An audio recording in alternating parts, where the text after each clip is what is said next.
Salmo de número 22.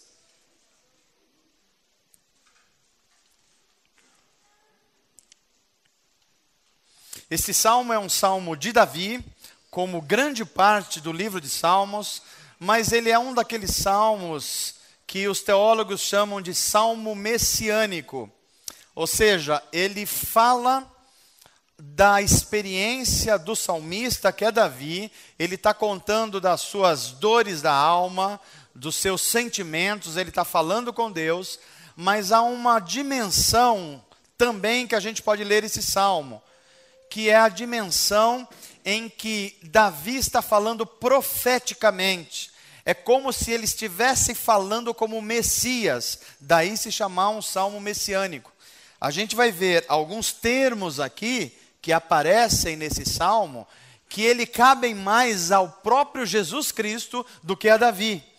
E é muito interessante, porque há alguns salmos na Bíblia, pelo menos uns 6, 7, 8, que eles têm essa característica. O Salmo 22 é um desses salmos chamados messiânicos, que diz assim, palavra de Deus, Salmo 22. Meu Deus, por que me abandonastes? Por que estás tão longe de salvar-me? Tão longe dos meus gritos de angústia? Meu Deus, eu clamo de dia, mas não respondes. De noite e não recebo alívio. Tu, porém, és o santo, és rei, és o louvor de Israel.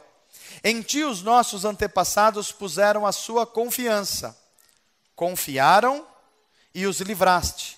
Clamaram a ti e foram libertos. Em ti confiaram e não se decepcionaram. Verso 14 agora, que diz assim, olha o desespero de alma de alguém. Como água me derramei, e todos os meus ossos estão desconjuntados. Meu coração se tornou como cera, derreteu-se no seu íntimo. Versos 18 e 19, dividiram as minhas roupas entre si. Você deve se lembrar em algum outro lugar da Bíblia que está dito esse termo. E lançaram sortes pelas minhas vestes. Tu, porém, Senhor, não fiques distante. Ó minha força, vem logo em meu socorro. Agora o verso 24. No verso 24 há uma inflexão, ou seja, há uma mudança de perspectiva. E ele diz assim, pois não menosprezou, nem repudiou o sofrimento do aflito. Não escondeu dele o rosto, mas ouviu o seu grito de socorro. De ti vem o tema do meu louvor na grande assembleia, na presença dos que te temem. Agora verso 28 em diante, pois do Senhor é o reino, ele governa as nações. Todos os ricos da terra se banquetearão e o adorarão. Haverão de ajoelhar-se diante dele. Todos os que descem ao pó, cuja vida se esvai. A posteridade, ou seja, o futuro, o servirá. Gerações futuras ouvirão falar do Senhor. E um povo que ainda não nasceu, proclamarão seus feitos de justiça, pois ele agiu poderosamente. Amém. Vamos orar. Deus, nosso Pai amado, nós te agradecemos pela tua palavra. Pedimos a ajuda do Teu Espírito Santo, a inspiração, sopra sobre nós, sopre sobre o nosso coração e mente, sopre sobre as nossas vidas e comunica aquilo que só o Senhor pode fazer e falar. Traz transformação, traz renovo, traz encorajamento e discernimento nessa noite, para a Tua glória, para o nosso bem e em nome de Jesus. Amém. Estamos ministrando o livro de Salmos e hoje é a segunda mensagem. Domingo passado nós ministramos sobre o Salmo 1 e nós estamos falando sobre os anseios da alma, as sedes que a alma tem. Todo ser humano tem algumas necessidades materiais, físicas, mas necessidades também que a gente poderia chamar de mentais ou psicológicas. Nós vimos domingo passado que a alma tem sede. Tem sede de quê? A gente tem sede de ser realizado na vida, a gente tem sede de ser próspero, nós temos sede de felicidade, nós temos sede de ser uma pessoa contente. E como é que a gente trata esses anseios da alma? Nós vimos a partir do Salmo 1. Hoje, nós vamos ver a partir do Salmo 22, uma outra sede da alma, do ser humano. É aquela sensação de que talvez você saiba muito bem do que eu estou falando, porque você já deve ter vivido essa experiência. Um momento da sua vida em que você já se sentiu só. Um momento da sua vida que você se sentiu com aquele sentimento de abandono. Mesmo você tendo família, mesmo você tendo amigos, mesmo você tendo igreja, mesmo você tendo uma comunidade ao seu redor, mas é aquela sensação de que você não está sendo compreendido. A sensação de que você não está sendo notado. A sensação de que você está sofrendo um sofrimento que não é enxergado pelos outros, apenas por você. É dessa sede da alma que o Salmo 22 trata. É quando os problemas e as circunstâncias da vida parece que é como a água de um rio que está subindo e já está chegando na altura da boca e você já está ficando meio agoniado e você tem aquela nítida sensação que Deus parece que está a milhares de quilômetros de distância. Inclusive há momentos da vida da gente que a gente experimenta um certo silêncio de Deus. Há momentos da vida da gente que parece que Deus fala mais, fala pela mensagem, fala pelo conselho. Há momentos que parece que Deus fala, sei lá, numa ligação de alguém. Parece que Deus fala numa mensagem profética, usando a vida de alguém. Mas há momentos que parece que Deus se cala. E não só que Deus se cala, mas parece que Ele está a milhares de quilômetros de distância. Quando Deus parece distante, é a mensagem dessa noite a partir do Salmo 22. Mas eu queria já dizer a você uma coisa de início. Se Deus está parecendo distante para você, só parece.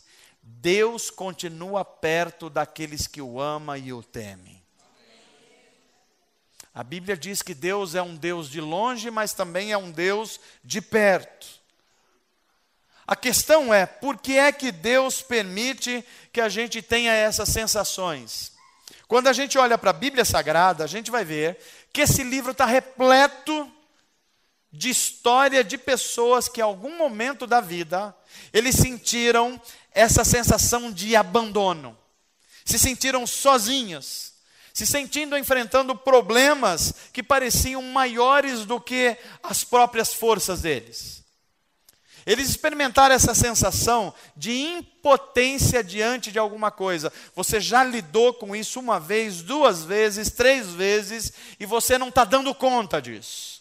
Você ora, mas parece que Deus não responde, ou se responde, você não entende o que Ele fala. Esses momentos muito especiais da vida dessas pessoas na Bíblia Sagrada, elas se transferem para o nosso tempo. Elas transferem para a nossa vida hoje em dia, e a gente olhando para a Bíblia Sagrada e para esse salmo especial, a gente vai ver como é que a gente lida com uma alma que está se sentindo abandonada. Como é que a gente se sente quando nem o próprio esposo ou esposa compreende o momento que a gente está vivendo? Como é que a gente se sente naquele momento que dá um nó na sua garganta e você queria dar um grito e falar alguma coisa que está dentro de você, mas você acha que ninguém vai ouvir, ou você acha que quem ouvir não vai entender também o que você está falando? O que a gente faz diante de situações desse jeito? O que a gente faz quando parece que você está carregando o mundo inteiro nas suas costas? Essas experiências familiares, que talvez o marido não esteja no momento muito bom da vida, e você está carregando os filhos na costa, as dúvidas deles, os problemas deles, do esposo, a da mãe que está com problema também, um familiar que está, e você fala, Deus, parece que está juntando tudo em cima de mim, está pesado demais, eu não estou aguentando carregar tudo isso, e eu não estou vendo perspectiva a curto prazo. Quando Deus parece distante o que a gente faz. O salmista no Salmo 22, ele começa o salmo dizendo assim, Deus meu, por que me abandonaste? É uma sensação de que até Deus abandonou. E ele diz assim, por que estás tão longe de me salvar?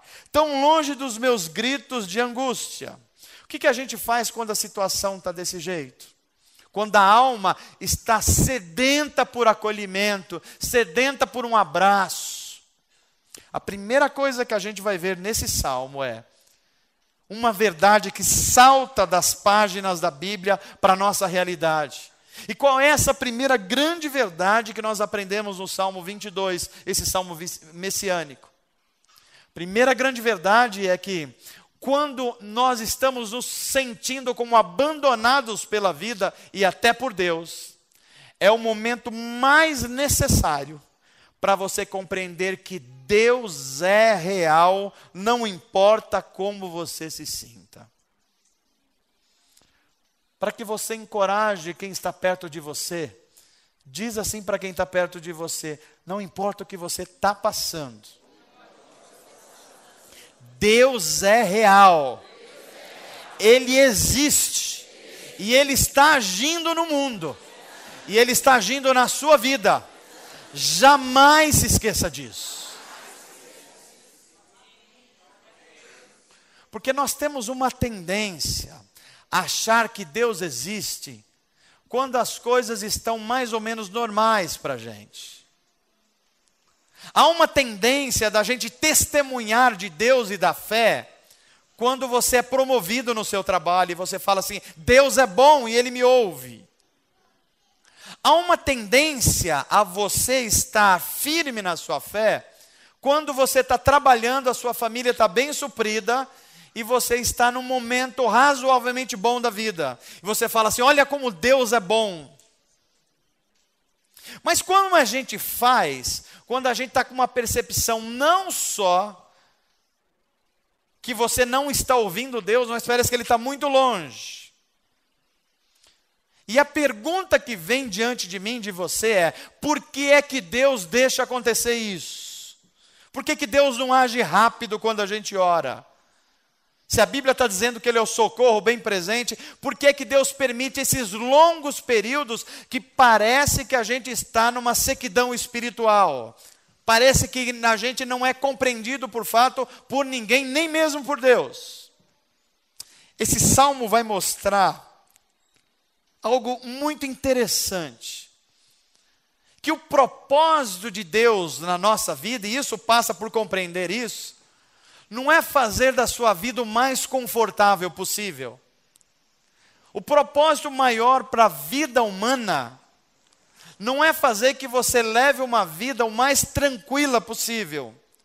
O propósito de Deus para a vida humana é fazer cumprir na sua vida e na sua história tudo aquilo que Deus sonhou para você. E para fazer cumprir esse propósito, você vai experimentar alguns momentos na sua vida de uma certa ausência de Deus, de um certo distanciamento de Deus. E por que é que Deus faz isso? Para amadurecer a nossa amizade com Ele. Para que essa amizade, esse conhecimento de Deus amadureça, Deus vai fazer com que você passe por períodos em que você tem uma nítida sensação que Deus está longe. Olha o que o salmista fala para a gente nesse salmo, e ele repete isso no Salmo 10. Ele diz assim, Deus, por que tu te escondes de mim? Por que que o Senhor está tão longe? E algumas vezes Deus esconde de fato a sua face de nós. Aliás, o próprio Deus reconhece isso na Bíblia Sagrada. É naquela sensação que a gente tem quando a gente tem, hoje é o Dia dos Pais, aquela sensação de que você precisa reconhecer que o seu filho está crescendo. Que ele já fez 1 ano de idade, ele precisa andar, por exemplo, ele precisa falar direto. Mas você ama o seu filho, você não quer um mal para ele, mas você olha para ele e fala assim, ele está engateando só, ele precisa andar. E como é que faz para ele andar? Eu vou ter que deixar ele tentar ficar de pé.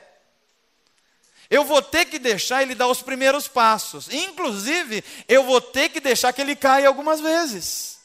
Porque senão ele não vai aprender a andar. Senão ele não vai se desenvolver. Isso acontece conosco e com Deus. Há períodos da vida da gente que a gente está numa infância espiritual que Deus dá tudo de pronto para a gente. Você ora e a coisa chega rápido. Você lê a palavra de Deus e rapidamente você tem discernimento. Mas você precisa crescer. E quando é que a gente cresce? A gente cresce quando Deus dá um espaço para a gente, em que a gente não está vendo Ele, mas Ele está perto da gente, Ele está olhando pela gente, e Ele fala assim, pode começar a andar, você precisa dar os primeiros passos agora, você precisa caminhar confiando em mim. E eu fico imaginando uma cena, que o pai está vendo o filho de longe, e ele está a 1 metro de distância, mas o filho não fica de pé. Daqui a pouco ele fala assim, filho, fica de pé, você vai caminhar. E o filho quer chorar para não caminhar, ele se afasta um pouquinho mais. E o filho anda um pouquinho mais, ele se afasta um pouquinho mais. Daqui a pouco o filhinho já andou 10 metros, 15 metros. Tem horas na vida da gente, e todo cristão passa por isso ao menos uma vez na vida. Você vai passar por um momento de sequidão espiritual.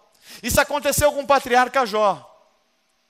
Teve um momento que ele orava e Deus dava muitas bênçãos financeiras. Ele orou e Deus deu uma família linda para ele. Ele orou e Deus fez ele o mais próximo homem do Oriente. Mas teve um período da vida dele que Deus parece que se afastou totalmente. Ele orava e coisas mais ruins ainda aconteciam. Ele orava e um vento vinha e tomava todos os filhos dele. Ele orava e chegava uma notícia ruim que alguém levou os rebanhos dele. Há momentos que nós passamos, que nós vamos ter uma experiência com Deus tão de perto, e Deus vai parecer tão longe que a gente vai precisar falar como Jó. Eu sei que o meu Redentor vive e no tempo certo Ele vai me salvar. Tem horas que a gente vai ter que orar como Davi no Salmo 116, que ele diz assim, eu criei em Deus, mesmo eu não vendo Ele, por isso eu falei. E o que é que ele falou? Eu estou completamente arruinado. Tem hora que a nossa oração vai precisar mudar os termos.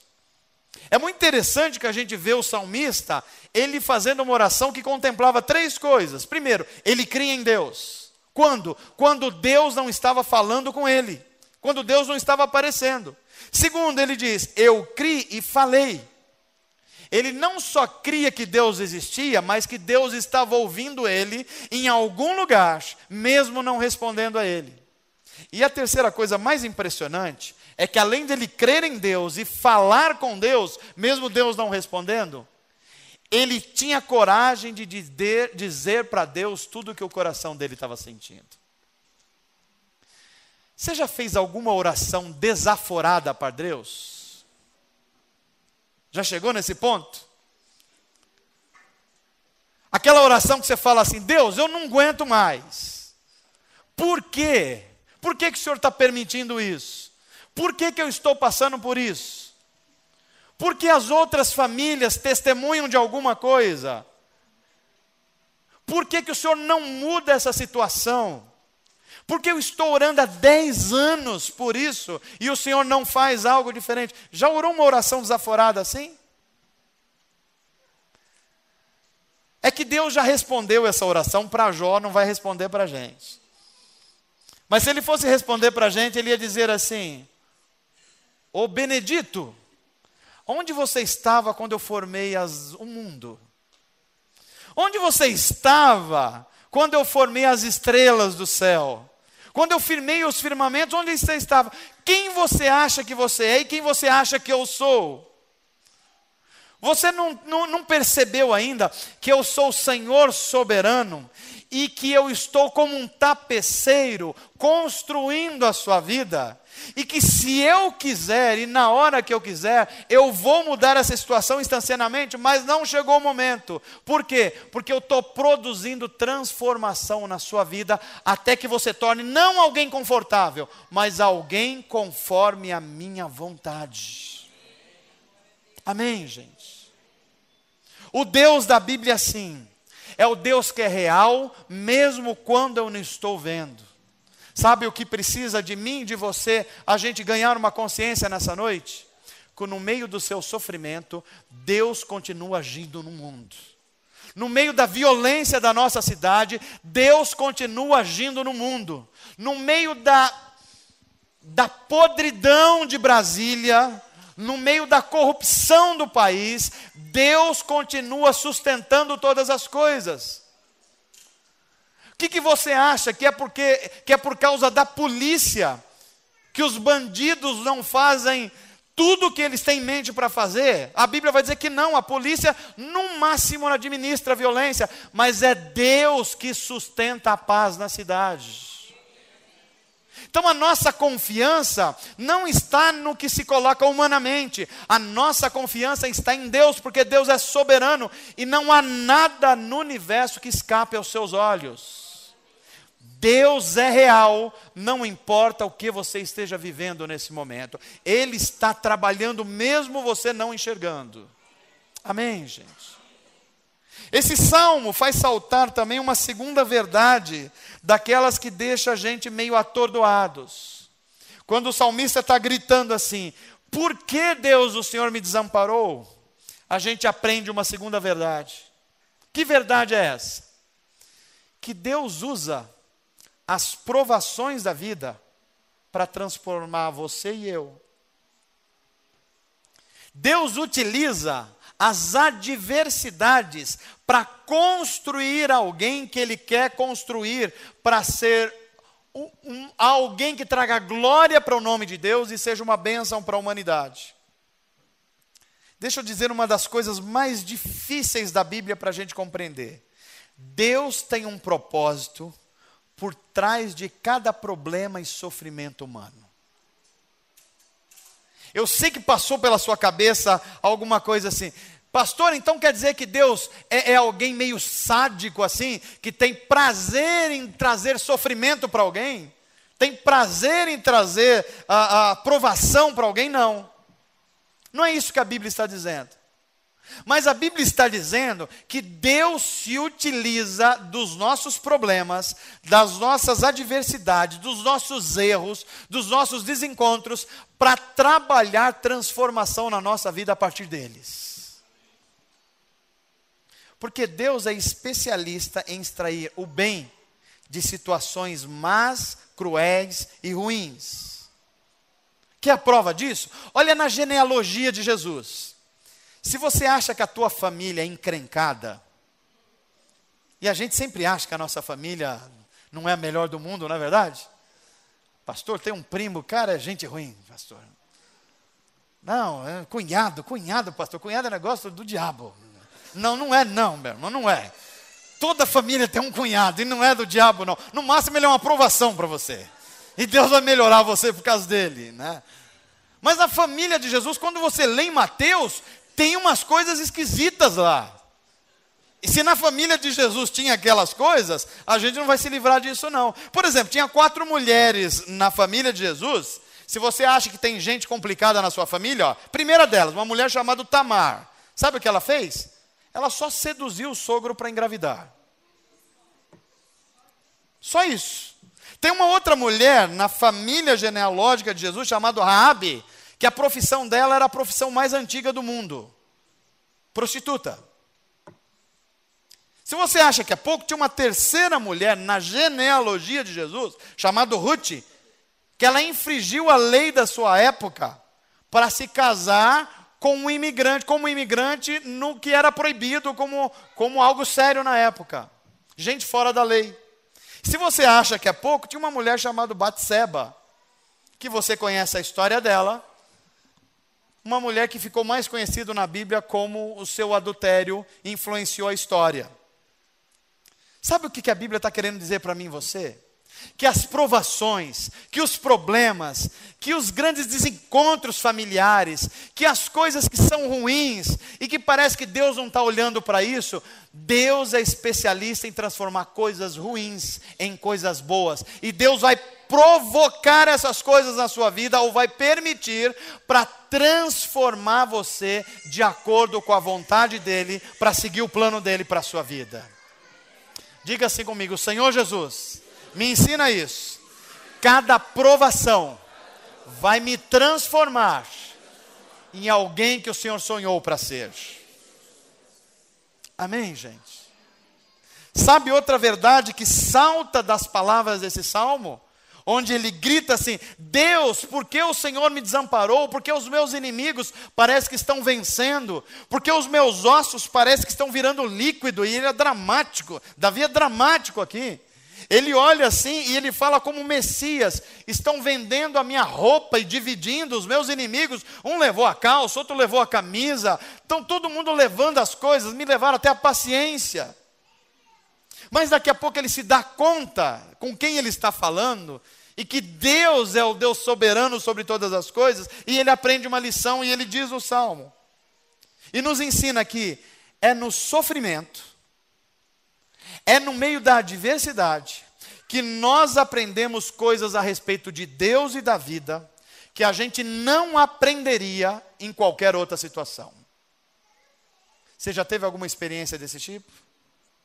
Tem coisas que o pai aconselha 1554 vezes ao filho, é verdade ou não é? E adianta? O que precisa acontecer com esse menino querido? Bater de frente em algum lugar. Tem coisas que você fala para sua filha: filha, eu já passei por isso. Ela: que isso, mãe? Eu sou outros papos, jovem outros papos. E você fala de novo a semana que vem. E a menina fala: a senhora nasceu na década de 40, nós estamos em 2015, mãe. A senhora conhece Zap Zap? Não conhece, né? Então, nós conhece e tal. A gente está uma geração na frente. Então você fala e não adianta. Tem coisas que a gente só aprende, né? Por exemplo, a mãe está preocupada com a filha e fala assim: olha esse rapaz que você vai se casar. Veja se ele gosta de trabalhar. Ele: imagina, mãe, a gente vive de amor depois. Amor, mãe, só não conhece isso, né? Veja se esse cara, ele trata bem a mãe dele. Imagina, mãe, a mãe dele que é uma bruaca, o menino é bom, e é a mãe que não vale muito. Adianta você falar? Aí casa, o que acontece? Ministério de casais o tempo todo. Tentar consertar. Tentar ajudar, tentar fazer alguma coisa. Por quê? Porque há coisas que a gente só aprende no sofrimento, mas não é só coisa ruim, não. Tem coisas boas que a gente também aprende no sofrimento. Por exemplo, olha para grandes nomes da Bíblia Sagrada. Um jovem chamado José do Egito. Como é que ele aprendeu a viver o propósito de Deus, ser quem Deus queria que ele fosse, e fosse um bem para a humanidade? Numa cadeia.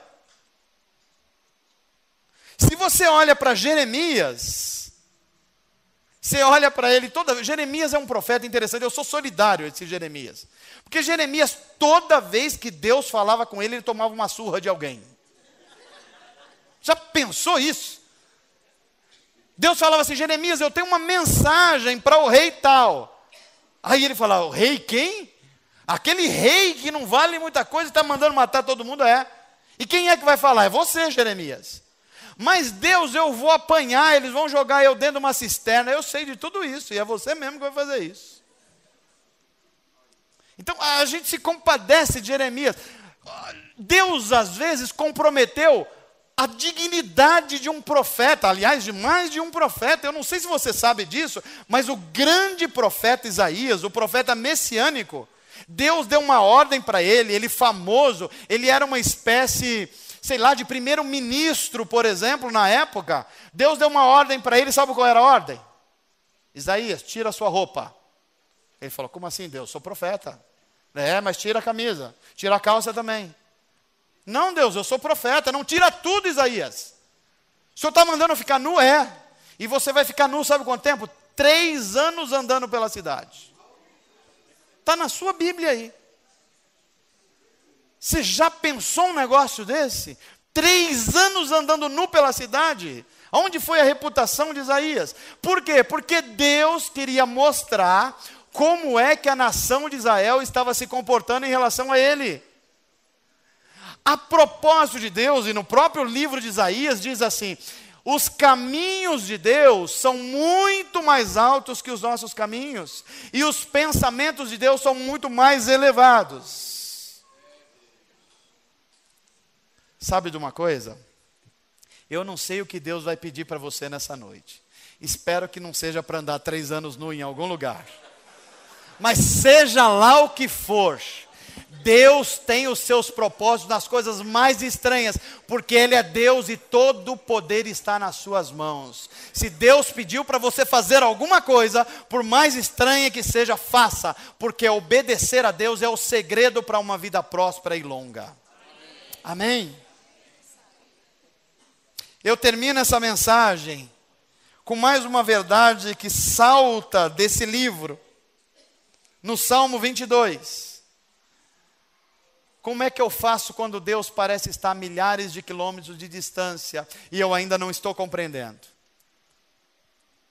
Como eu reajo diante das situações de desespero? Sabe o que esse salmo vai ensinar para mim e para você? Que Jesus experimentou as mesmas experiências de frustração que eu e você experimentamos. Solidão é coisa boa? Solidão não dói na gente? Jesus estava no Getsemane e ele chama os seus amigos mais íntimos e fala assim: ora comigo, que eu estou com angústia de morte. Tem hora que você não chama alguém para ajudar você e parece que as pessoas não sentem a sua dor. Não é verdade? Tem hora que você pede para alguém, por favor, o seu olhar está pedindo ajuda, mas parece que ninguém percebe. Traição. Traição é uma coisa péssima? Pois é, Jesus experimentou isso. E a traição dói quanto mais você mais confia nas pessoas, é verdade ou não é? Porque ser traído por alguém que você não dá a mínima, não dói. Mas você ser traído por alguém que você ama, por quem você aprecia, porque você enlutou, porque você dá o seu melhor, isso dói lá no profundo da alma. Jesus sentiu isso, Ele amou os seus discípulos, mas Ele disse: no meio de vocês há um que vai me trair, e eu sei disso. E Deus tinha um propósito nisso. Você já sentiu situações, sei lá, de rejeição? Você sabe que às vezes a gente machuca os outros e se machuca sem perceber? Às vezes a gente dá atenção mais para uma pessoa do que para outra e nem percebe. Mas quem está passando por isso sente.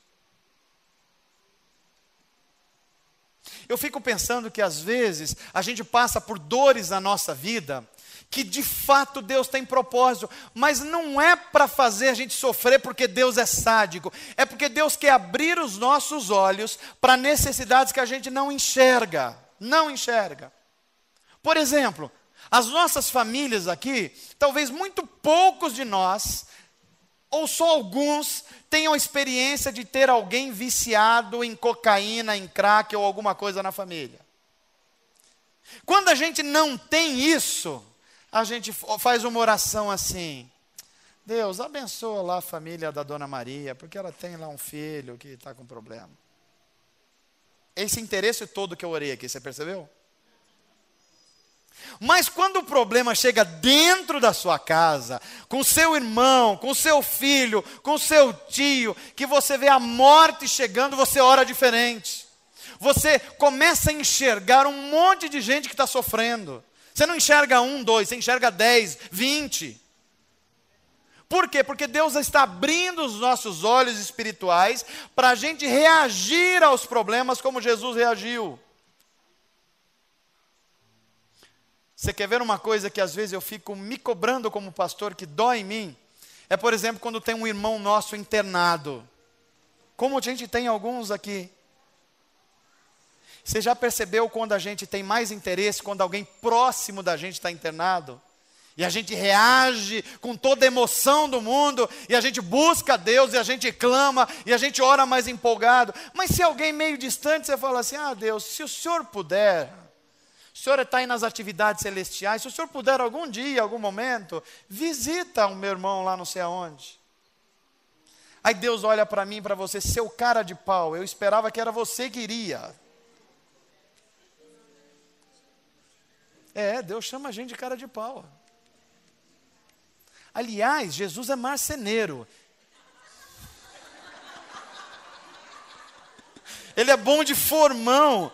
Óleo de peroba, por exemplo, ele usa bem isso. Esperando que a gente se movimente. Então Deus faz com que a gente sinta o gosto amargo dos problemas. Para quê? Sei lá, para nascer um ministério de visitação a hospitais a partir de você. De nascer um ministério de apoio a clínicas de recuperação a partir de você.